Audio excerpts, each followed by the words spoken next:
నమస్కారం బీఎస్కే వరల్డ్కి స్వాగతం. ఈరోజు మనం ఇంగ్లీష్ గ్రామర్లోని ఒక పెద్ద చిక్కుముడిని విప్పబోతున్నాం. ఈ చర్చ మొదలుపెట్టే ముందు ఒక చిన్న విషయం.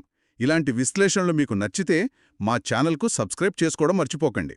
సరే, విషయంలోకొద్దాం. పోటీ పరీక్షలు రాసేవాళ్లు, ముఖ్యంగా ఎస్ఎస్సి, బ్యాంకింగ్, టెట్, డిఎస్సి లాంటివి ఇంగ్లీష్ గ్రామర్తో కొంచెం ఇబ్బంది పడుతుంటారు. అవును, అందులోనూ కొన్ని అంశాలుంటాయి.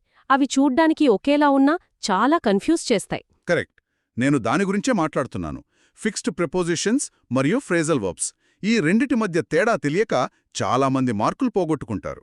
నిజమే, చూడ్డానికి కవలల్లా ఉంటాయి, కాని వాటి అర్థాలు, వాటిని వాడే విధానం పూర్తిగా వేరు. అయితే ఈరోజు మన ముఖ్య ఉద్దేశం ఏంటంటే, ఈ రెండింటి మధ్య ఉన్న ఆ చిన్న కాని కీలకమైన తేడాను స్పష్టంగా అర్థం చేసుకోవడం. అవును, ఉదాహరణలతో పాటు పరీక్షల్లో ప్రశ్నలు ఎలా అడుగుతారు, వాటిని సులభంగా ఎలా గుర్తుపట్టాలో వివరంగా చర్చిద్దాం. వాంది.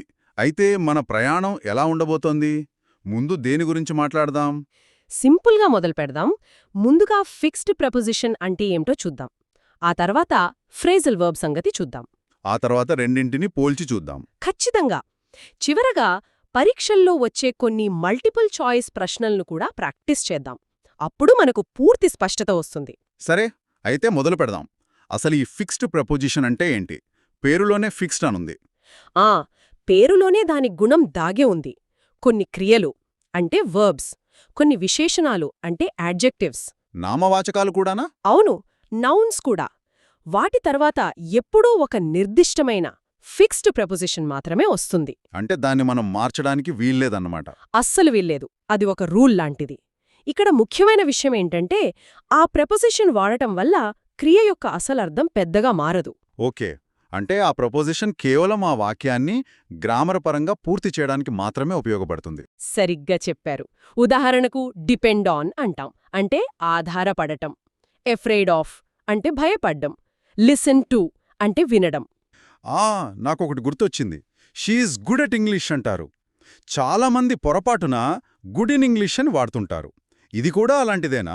ఖచ్చితంగా. గుడ్ యాట్ అనేది ఒక స్థిరపడిన జంట. అక్కడ ఇన్ వాడకూడదు. పరీక్షల్లో సరిగ్గా ఇలాంటి చిన్న తప్పుల్నే ఆప్షన్స్గా ఇచ్చి మనల్ని కన్ఫ్యూజ్ చేస్తారు. అర్థమైంది. సో ఫిక్స్డ్ ప్రిపోజిషన్ అంటే క్రియ అర్థం మారదు, కేవలం గ్రామర్ కోసం ఒక నిర్దిష్ట పదం జతవుతుంది. అంతే. ఇప్పుడు అసలైన ట్విస్ట్ దగ్గరికి వద్దాం. Phrasal verbs. ఇది కొంచెం భిన్నంగా ఉంటుంది కదా? భిన్నంగా కాదు, పూర్తిగా వేరుగా ఉంటుంది. ఫ్రేజల్ వర్బ్ అంటే ఒక క్రియ, దాని పక్కన ఒక పార్టికల్. అది ప్రిపోజిషన్ కావచ్చు లేదా యాడ్వర్బ్ కావచ్చు. ఓకే. ఆ రెండూ కలిసినప్పుడు ఆ క్రియ యొక్క అసలు అర్థానికి ఏమాత్రం సంబంధం లేని ఒక కొత్త అర్థం పుట్టుకొస్తుంది. ఇది ఒక జాతీయం అంటే ఇడియం లాంటిదనమాట. ఉదాహరణ చెప్తారా? తప్పకుండా. గివ్ అంటే ఇవ్వడం, అప్ అంటే పైన. కాని గివ్ అప్ అంటే వదిలివేయడం, మానేయడం. చూసేరా, ఇవ్వడానికి వదిలేయడానికి ఏమైనా సంబంధముందా? అస్సలు లేదు. అదే ఫ్రేజల్ వర్బ్ యొక్క ప్రత్యేకత. అలాగే లుక్ ఆఫ్టర్ అంటే జాగ్రత్త తీసుకోవడం.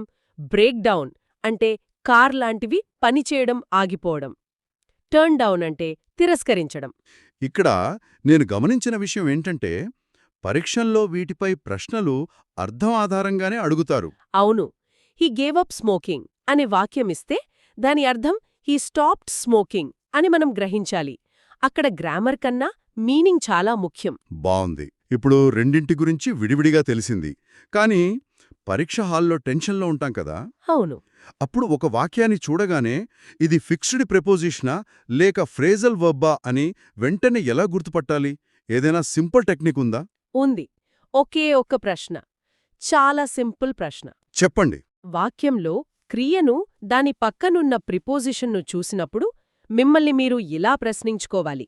ఈ ప్రిపోజిషన్ చేరడం వల్ల క్రియ యొక్క అసలు అర్థం పూర్తిగా మారిపోయిందా? అంతేనా? ఈ ఒక్క ప్రశ్న చాలంటారా? 100% చాలు.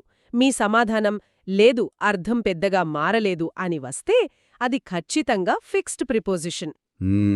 ఉదాహరణకు లుక్ అట్ ద బోర్డ్. ఇక్కడ లుక్ అంటే చూడటం, అర్థం మారలేదు. కరెక్ట్. అదే మీ సమాధానం అవును, అర్థం పూర్తిగా మారిపోయింది, అసలు సంబంధమే లేదు అని వస్తే అది 100% ఫ్రేజల్ వర్బ్. ఉదాహరణకు లుక్ ఆఫ్టర్ ద బేబీ.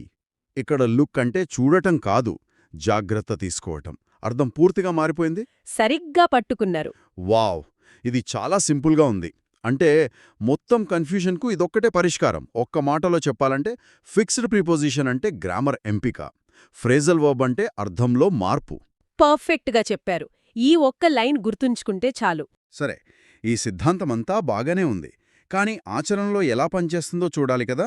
అవును, అప్పుడే మనకు పూర్తి నమ్మకం వస్తుంది. కొన్ని పరీక్షల్లో వచ్చే ప్రశ్నలను ప్రయత్నిద్దామా? తప్పకుండా.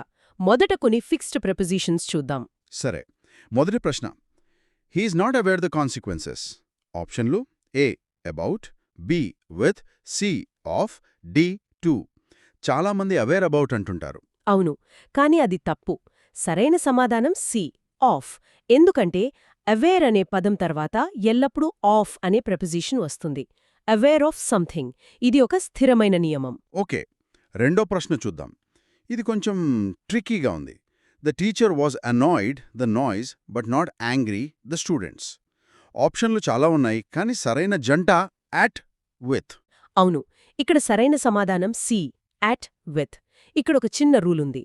మనం వస్తువుల పట్ల లేదా పరిస్థితుల పట్ల విసుగ్గా ఉంటే అనాయిడ్ యాట్ సంథింగ్ అని వాడతాం. అదే వ్యక్తుల మీద కోపంగా ఉంటే? వ్యక్తుల పట్ల కోపంగా ఉంటే యాంగ్రీ విత్ సమ్వన్ అని వాడాలి. So annoyed at the noise, కానీ యాంగ్రీ విత్ ద స్టూడెంట్స్. ఇది చాలా ముఖ్యమైన నియమం. చాలా బాగుంది. ఇప్పుడు ఇంకొక కామన్ ఎర్రర్. హీఈస్ జూనియర్ మీ. ఆప్షన్లు: ఏ డాన్, బి టు. చాలామంది వెంటనే థాన్ అని పెట్టేస్తారు, పోలిక కదా అని. కానీ అది తప్పు. ఖచ్చితంగా. సరైన సమాధానం B, to. Junior, senior, superior, inferior వంటి పదాల తర్వాత ఎప్పుడూ టు వస్తుంది, థాన్ రాదు. ఇది గుర్తుపెట్టుకోవాలి. మరికొన్ని చూద్దాం. He was prevented going to college. ఆప్షన్లు: ఫ్రమ్, టు, అట్. ఇక్కడ ప్రివెంటెడ్ ఫ్రమ్ అనేది సరైన ప్రయోగం. ఒకర్ని ఒక పని చేయకుండా ఆపినప్పుడు prevent someone from doing something అంటాం. ఓకే, ప్రివెంటెడ్ ఫ్రమ్. ఇప్పుడు హీజ్ అబ్జార్బ్డ్ హిస్ స్టడీస్. దీనికి సమాధానం: అబ్జార్బ్డ్ ఇన్. ఒక పనిలో పూర్తిగా నిమగ్నమైపోతే అబ్జార్బ్డ్ ఇన్ అని వాడతాం. చివరిగా ఫిక్స్డ్ ప్రపోజిషన్స్లో ఒక మంచి ప్రశ్న. She is confident her success and confident her abilities. ఇక్కడ రెండు ఖాళీలున్నాయి. ఆప్షన్లలో ఆఫ్ మరియు ఇన్ ఉన్నాయి. ఇది చాలా మంచి ప్రశ్న. ఇక్కడ ఒక సూక్ష్మమైన తేడా ఉంది. ఒక ఫలితం గురించి నమ్మకంతో ఉంటే కాన్ఫిడెంట్ ఆఫ్ వాడతాం, అంటే కాన్ఫిడెంట్ ఆఫ్ సక్సెస్. మరి సామర్థ్యం గురించైతే? ఒకరి సామర్థ్యం మీద నమ్మకముంటే కాన్ఫిడెంట్ ఇన్ వాడతాం, అంటే confident in her abilities. So సరైన సమాధానం ఆఫ్ కామా ఇన్. అద్భుతం! ఈ చిన్న తేడాలు చాలా ముఖ్యం. సరే, ఇప్పుడు ఫ్రేజల్ వర్బ్స్ వైపు వెళ్దాం. ఇక్కడ మన అర్థం మారిందా అనే రూల్ ఎలా పనిచేస్తోందో చూద్దాం. తప్పకుండా. మొదటి ప్రశ్న. The plan fell through at the last moment. ఇక్కడ ఫెల్ త్రూ అంటే ఏమిటి?